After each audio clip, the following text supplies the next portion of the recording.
Welcome back, everyone. In our previous videos, we've looked at the closest key signatures for major pentatonic as well as minor pentatonic. So today we're going to sort of close that gap and look at both of them together. So let's start off with C major, and we're going to just write out our scale.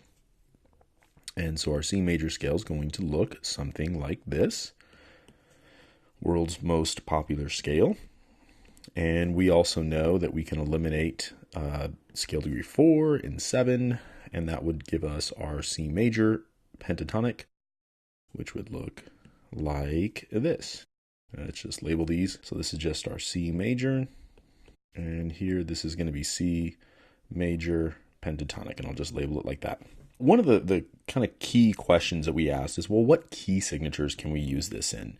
And so if we started over here on our circle of fifths and we said, well, here's a C major, and if I were to go around the circle of fifths, let's just kind of write them out here on the left-hand side of the circle of fifths. These are the different key signatures that occur. All right, and if we were to write out the right side of this as well, we would have something like this. Okay, and we did say, well, what does C major work in? C major pentatonic is going to work in the keys of F major and G major, and obviously it'll work in C major as well. So essentially it works 1 unit to the left and 1 unit to the right on the circle of fifths. Okay, so let's think about a C minor pentatonic. And so for C minor pentatonic, we're going to have, let's see, C minor first, and then we'll label C minor pentatonic as this, and our C minor scale will look something like this.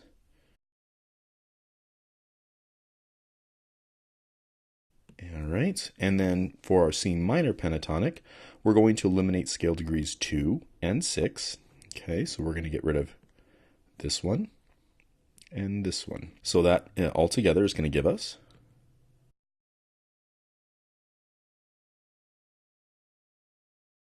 for our C minor pentatonic. So now the question is, well, what key signatures does C minor pentatonic work in?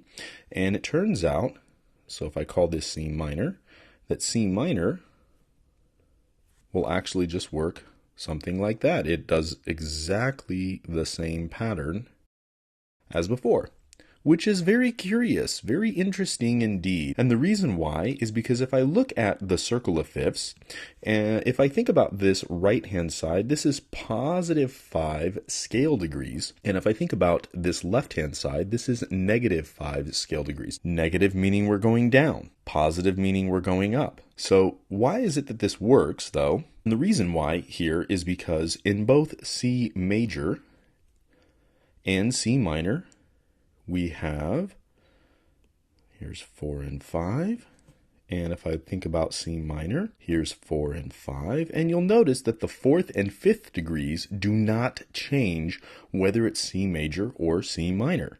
There's zero change. We affect the 3rd, the 6th, and the 7th degrees when we're turning a major into a minor, but we don't change the 4th or the 5th degrees. And so over here, this would be the 5th degree going up from a C major or a C minor, and this is the 5th degree down, and if you recall, a 5th degree down is also equal to a 4th degree up. So these two would be equivalent statements right here, 4th degree up or 5th degree down. -5 is the same thing as +4, so here we have +5 and +4. And looking over here, 1, 2, 3, 4, 5. That's a +4 and +5. From here, 1, 2, 3, 4, and 5. That's a +4 and a +5. And that is why both major and minor pentatonics, you can use the circle of fifths to determine what key signatures they work in. Hey everyone, thanks for watching. If you've really enjoyed what you've seen so far, please just go ahead and click that subscribe button for me. It'll help keep us going so we can put out more great content for you.